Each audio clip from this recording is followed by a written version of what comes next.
दोस्तों आज 8 नवंबर 2022 को अरविंद लिमिटेड ने अपने क्वार्टर 2 के रिजल्ट को पब्लिश कर दिया है। ये कॉन्सोलिडेटेड रिजल्ट है और यहाँ सारे फिगर करोड़ में बताए गए हैं एक्सेप्ट अर्निंग पर शेयर।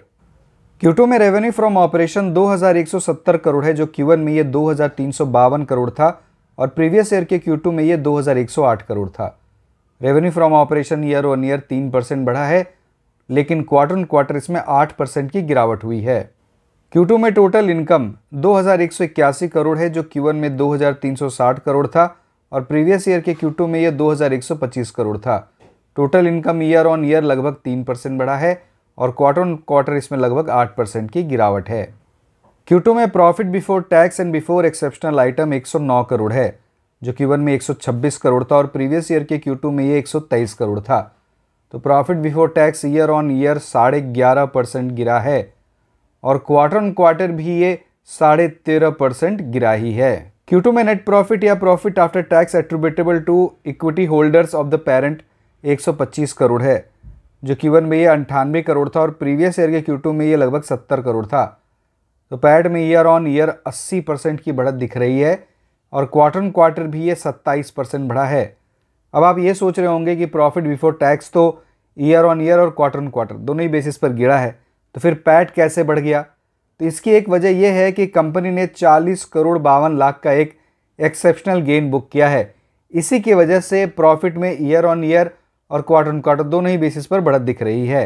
अगर हम लोग इस एक्सेप्शनल गेन को हटा दें तो क्वार्टर 2 का जो नेट प्रॉफिट है वो 84 करोड़ होता है और अगर हम लोग इससे कंसीडर करें तो ईयर ऑन ईयर बेसिस पर यहाँ 21% की बढ़त हुई है और क्वार्टर ऑन क्वार्टर बेसिस पर तो ये 14% गिरा ही है। तो एक्सेप्शनल आइटम हटा देने के बाद ईयर ऑन ईयर बेसिस पर तो पैट में बढ़त है, लेकिन क्वार्टर ऑन क्वार्टर बेसिस पर इसमें 14% की गिरावट भी है। Q2 में अर्निंग पर शेयर 4 रुपये 79 पैसे है, जो Q1 में 3 रुपये 78 पैसे था और प्रीवियस ईयर के Q2 में ये 2 रुपये 69 पैसे था। पैट में ईयर ऑन ईयर 78% की बढ़त है और क्वार्टर ऑन क्वार्टर भी ये 27% बढ़ा है और इतनी बढ़त का कारण एक्सेप्शनल गेन ही है। Q2 में कॉन्सोलिडेटेड एबिटा 202 करोड़ है, जो Q1 में ये 220 करोड़ था और प्रीवियस ईयर के Q2 में ये 217 करोड़ था। एबिटा में ईयर ऑन ईयर 7% की गिरावट है और क्वार्टर ऑन क्वार्टर भी ये 8% गिरा है। और अगर हम लोग इस एबिटा के मार्जिन को देखें तो Q2 में ये 9.3% है, जो प्रीवियस क्वार्टर में 9.36% था और प्रीवियस ईयर के क्वार्टर 2 में ये 10.3% था। तो ईयर ऑन ईयर बेसिस पर इसमें गिरावट दिख रही है और क्वार्टर ऑन क्वार्टर बेसिस पर आप इसे स्टेबल भी समझ सकते हैं।